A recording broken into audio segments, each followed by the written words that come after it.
Education is often seen as the great equalizer, a place where knowledge and merit reign supreme.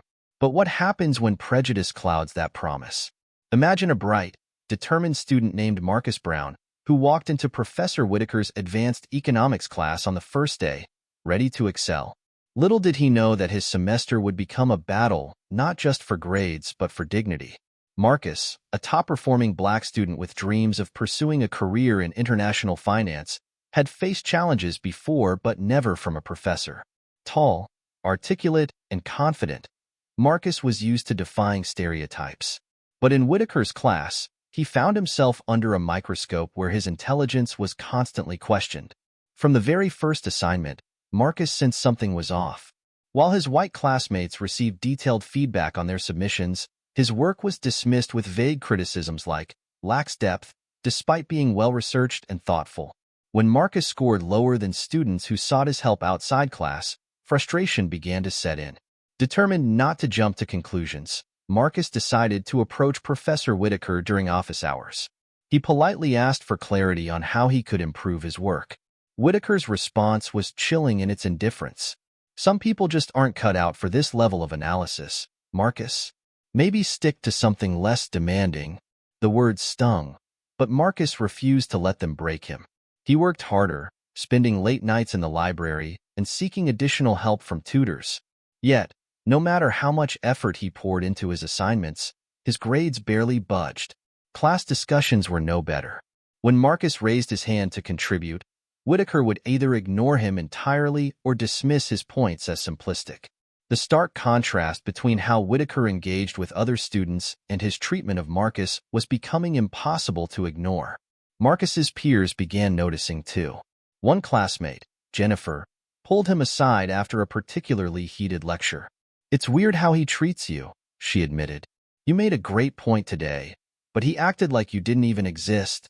Despite the growing support from his classmates, Marcus found himself doubting his abilities. Was he imagining things? Was Whitaker right? Those nagging thoughts weighed heavily on him, threatening to derail his confidence. But then came the midterm exam, a comprehensive test designed to separate the serious students from the rest. Marcus studied relentlessly, reviewing every lecture note and textbook chapter. When the results were posted, Marcus's heart sank. He had received a C-, while classmates who barely prepared boasted as an BS. Furious yet composed, Marcus requested a review of his exam. Whitaker begrudgingly agreed, flipping through the pages with disinterest. "Your answers are technically correct, but they lack originality," he said dismissively. Marcus knew this was nonsense. He had gone above and beyond, providing detailed analyses supported by real-world examples. The bias was now undeniable. At dinner that night, Marcus confided in his parents. His father, a civil rights attorney, listened intently before speaking. "You have two choices, son. You can let this man define your worth, or you can fight back and show him who you really are." The decision was clear. Marcus would not be silenced. He began documenting every interaction with Whitaker, gathering evidence of the professor's unfair treatment. With the support of his classmates, who provided statements about Whitaker's biased behavior, Marcus prepared to file a formal complaint with the university's academic board. The stakes were high. Taking on a tenured professor was no small feat. Whitaker was respected among his peers, known for his research contributions and sharp mind. But Marcus knew that staying silent would mean allowing injustice to thrive. As he drafted his complaint, Marcus felt a surge of determination. This was about more than just a grade. It was about holding those in power accountable and paving the way for future students who might face similar discrimination. The complaint was filed, setting off a chain of events that would soon shake the very foundations of the university. The board's decision, however, would leave everyone, including Professor Whitaker, stunned. The filing of Marcus's complaint sent shockwaves through the faculty and administration. It wasn't every day that a student formally accused a tenured professor of racial discrimination. Many whispered that Marcus was overreacting. Why would a respected professor like Whitaker intentionally target him? But those closest to Marcus knew the truth. This was not just about a bad grade. It was about a pattern of disrespect and bias that couldn't be ignored any longer.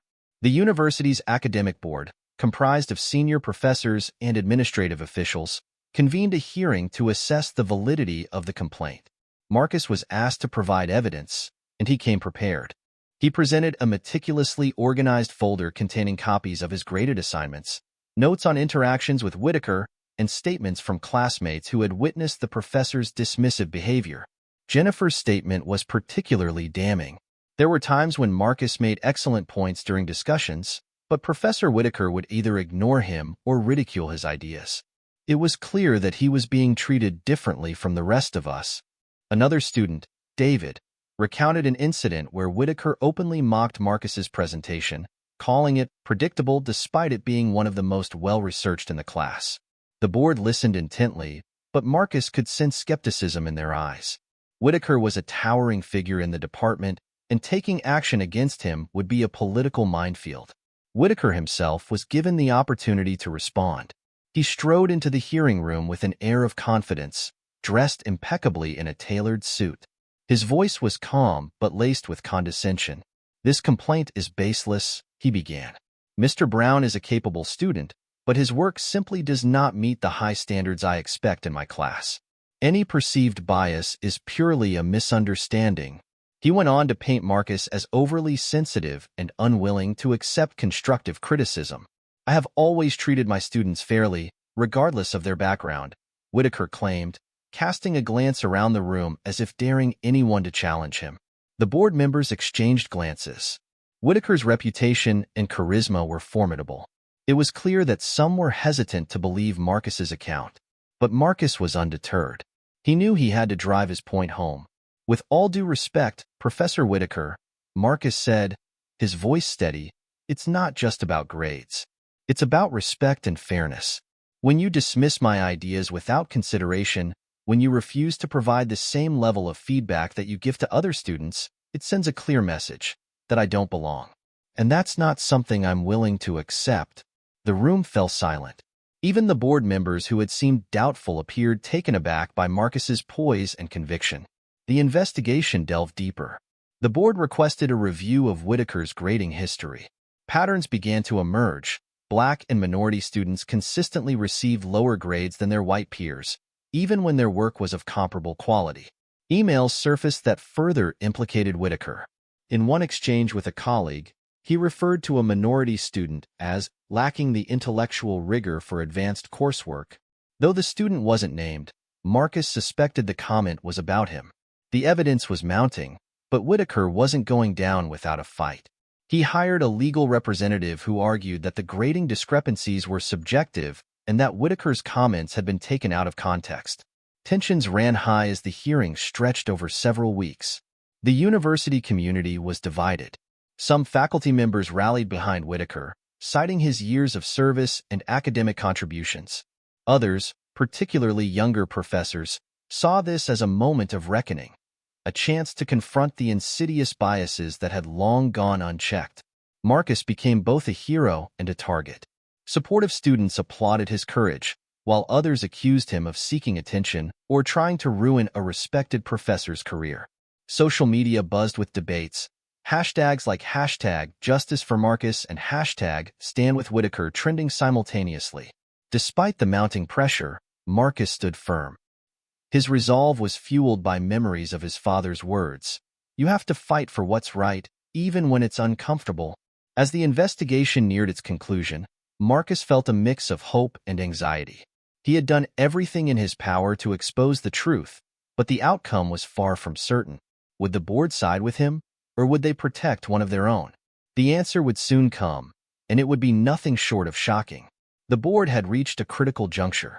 The evidence against Professor Whitaker was compelling, but his reputation and influence loomed large. As the investigation unfolded, both sides presented their final arguments. Marcus, calm but resolute, stood before the panel once again, knowing that this was his last opportunity to make his case. "I didn't come here to create conflict," Marcus began. "I came to learn, to grow, and to contribute meaningfully to this institution. But that became impossible when I was subjected to unfair treatment simply because of who I am." His words hung in the air, heavy with truth. The board members leaned forward, visibly engaged. Marcus continued, recounting specific instances of Whitaker's dismissive behavior, his reluctance to provide constructive feedback, and the patterns of biased grading that had emerged. "This isn't just about me," Marcus emphasized. "It's about ensuring that no student has to endure what I went through. It's about holding educators to the same standards of fairness and accountability that they demand from us."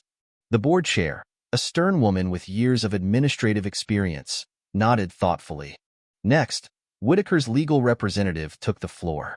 He was polished and strategic, painting Whitaker as a dedicated professor whose only fault was his high expectations for his students. "Professor Whitaker has always maintained rigorous academic standards," the representative argued. "If some students find that challenging, it's unfortunate but hardly grounds for such serious allegations." Whitaker himself spoke with a calculated tone of humility. "I regret that Mr. Brown feels this way, but I categorically deny any bias or unfair treatment.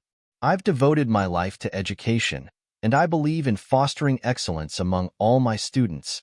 Despite his polished defense, cracks in Whitaker's narrative had already formed. The board's independent review of his grading practices revealed a troubling pattern.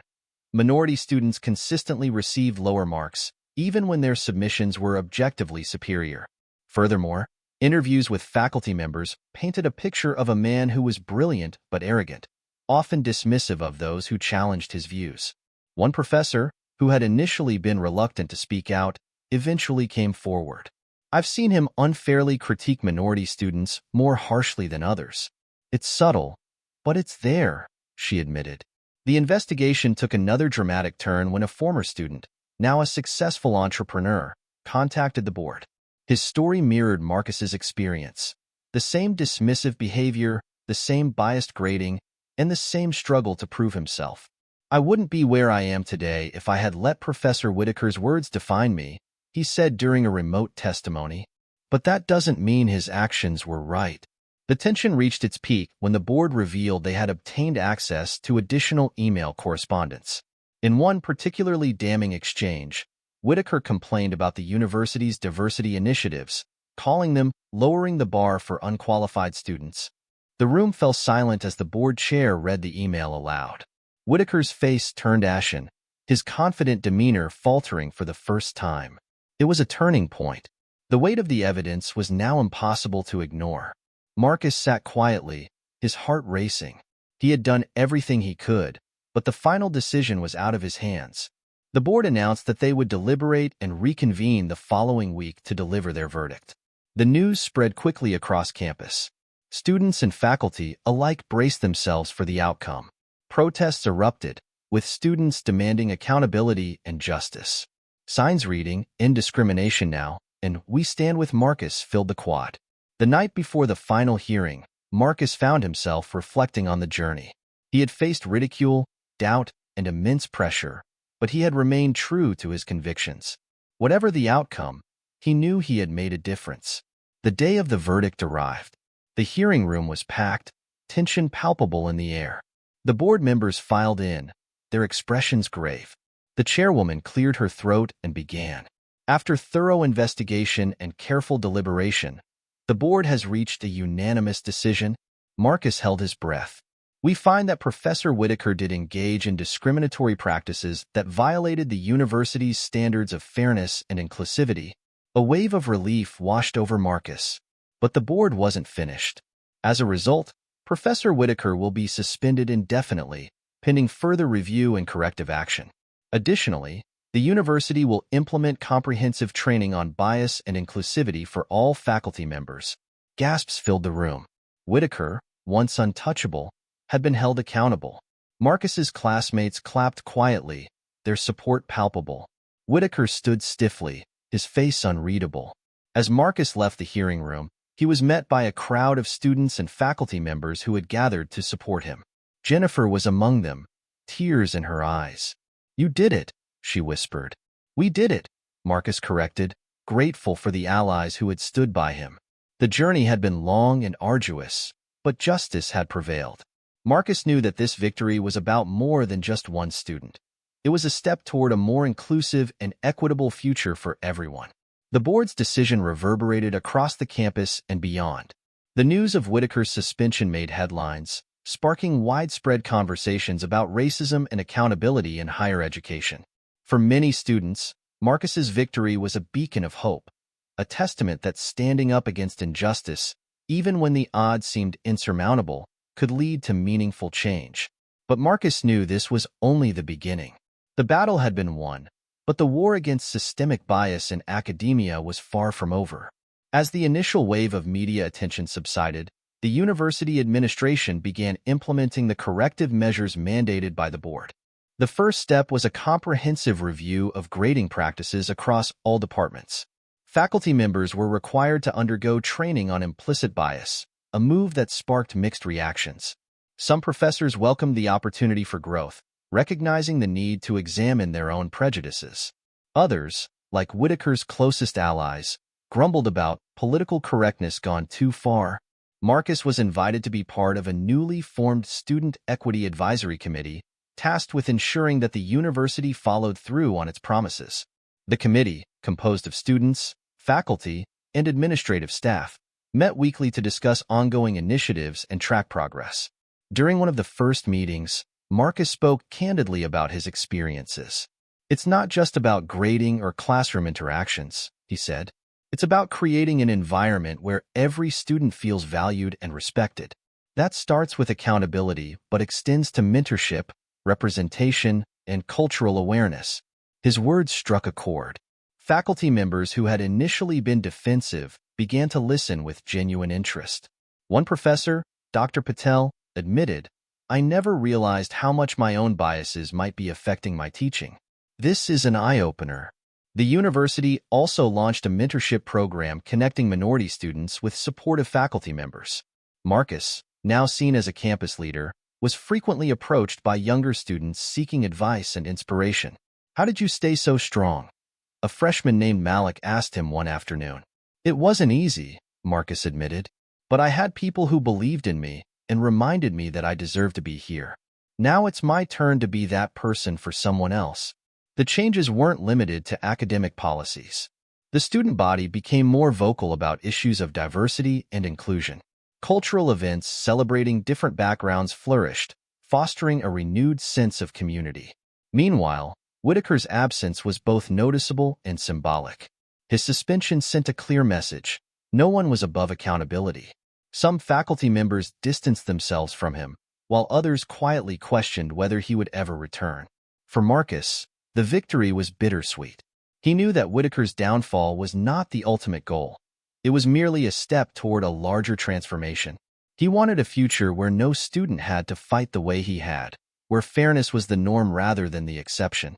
One day, months after the hearing, Marcus received an unexpected email from Whitaker himself. The message was brief but surprising. "Mr. Brown, I have had time to reflect on our interactions and the events that followed. I want to acknowledge that my behavior was wrong and hurtful. I am sorry for the harm I caused you. I wish you continued success in your journey." "Professor Whitaker." Marcus stared at the screen, emotions swirling within him. He wasn't sure if the apology was sincere or simply a way for Whitaker to salvage his reputation. But in that moment, Marcus realized that forgiveness wasn't about Whitaker. It was about freeing himself from the weight of anger and resentment. He replied with a simple but powerful message: "Thank you for your acknowledgement. I hope you continue to learn and grow from this experience." As the months turned into a new academic year, Marcus's life continued to evolve. He was offered an internship at a prestigious financial firm, a testament to his resilience and hard work. But perhaps more importantly, he had become a symbol of courage and change on campus. During the university's annual commencement ceremony, Marcus was invited to deliver a speech. Standing at the podium, he looked out at the sea of faces, students, faculty, and families, and took a deep breath. "When I first came to this university, I believed that hard work and determination were all it took to succeed," he began. "But I learned that sometimes, the path to success requires standing up against obstacles that shouldn't exist in the first place." He paused, letting his words sink in. Change doesn't happen overnight. But when we speak out, when we refuse to be silenced, and when we support each other, we create the foundation for a better future. My journey wasn't just about me. It was about all of us. And I'm proud to say that this university is stronger and more inclusive today because we chose to confront injustice head-on. The audience erupted into applause, a standing ovation that echoed through the auditorium. Marcus felt a sense of fulfillment unlike anything he had ever known. As he walked off the stage, Jennifer and Malik were waiting for him, beaming with pride. "You killed it," Jennifer said with a grin. "Thanks," Marcus replied, his heart full. The fight had been worth it.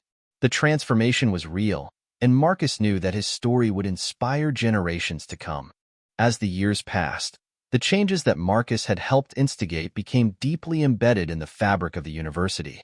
What had started as a singular act of defiance against systemic bias had evolved into a broader movement for equity and inclusion, one that would resonate long after Marcus had graduated. The work he had started was far from over, but it was beginning to make a tangible difference. Marcus, now a recent graduate, walked through the university's iconic main quad one last time. The trees, now full of spring blossoms, stood as silent witnesses to his journey. He had come to this campus as a young, hopeful student, unsure of where his path would lead. Now, he was leaving as someone transformed, not just by his academic achievements, but by the collective efforts of students, faculty, and allies who had chosen to stand against injustice with him. Looking back, he could hardly believe how far things had come. When Marcus had first stepped onto campus, the notion of bias and discrimination within the academic institution had been a whisper in the background of his life. His experience with Professor Whitaker had been the catalyst, the tipping point that forced him to confront a truth he hadn't fully realized. That racism wasn't just a distant issue. It was alive and well in spaces that claimed to be the bedrock of progress.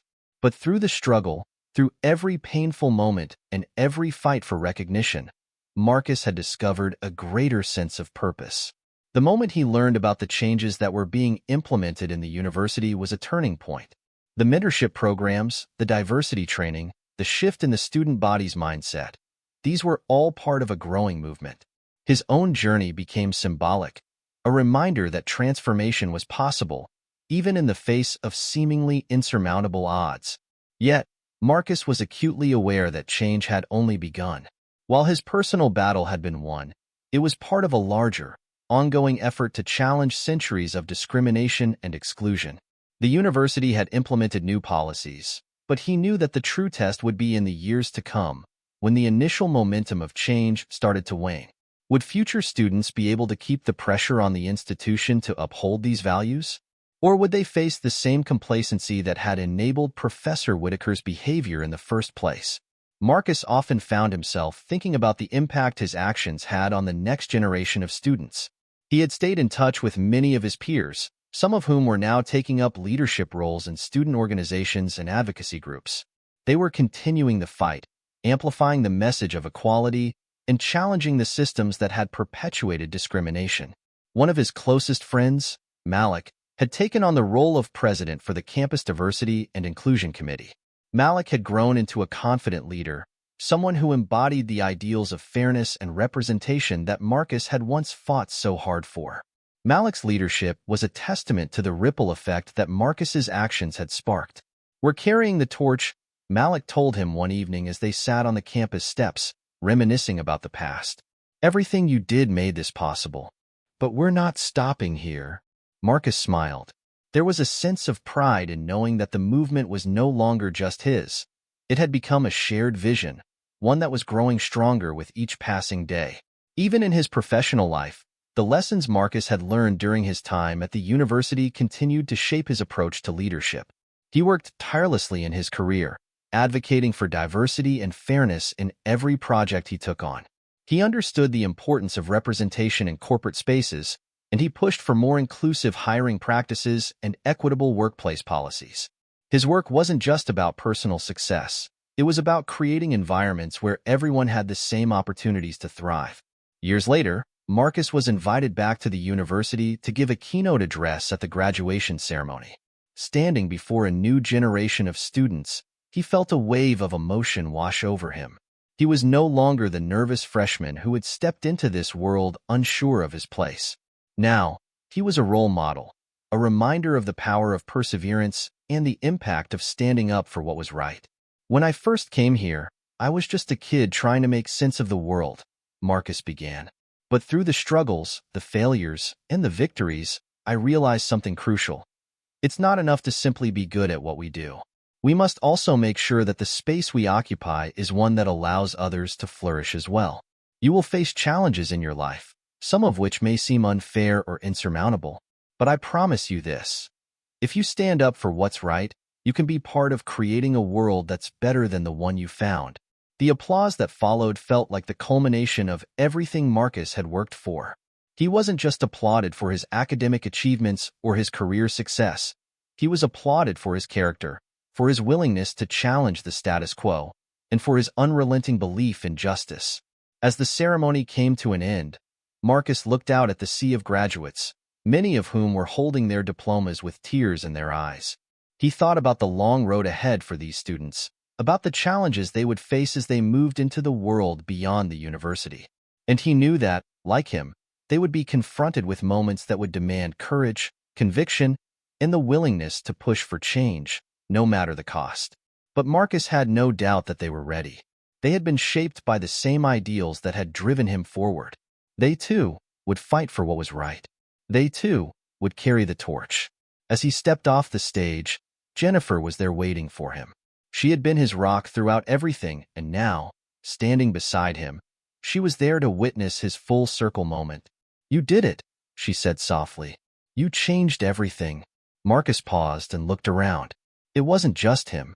It was everyone who had stood by him, who had believed in the vision of a better future. "We did it," he corrected, knowing that true change had always been a collective effort. The impact of Marcus's journey was undeniable. It had not only transformed the university but had set in motion a larger conversation about equity, justice, and accountability, one that extended far beyond the walls of academia. His actions had ignited a movement that would continue for generations, ensuring that the fight for equality would never be forgotten. And as he moved forward into the next chapter of his life, Marcus knew that no matter where his path took him, he would always carry the lessons of his time at the university with him. He would continue to be a voice for those who had been silenced, a champion for those who had been overlooked, and a beacon of hope for those who dared to dream of a better world. The journey was far from over. The world was still full of injustice, still full of challenges. But Marcus had learned something powerful. That one voice, one action, one person could make all the difference. And he would never stop fighting for that difference.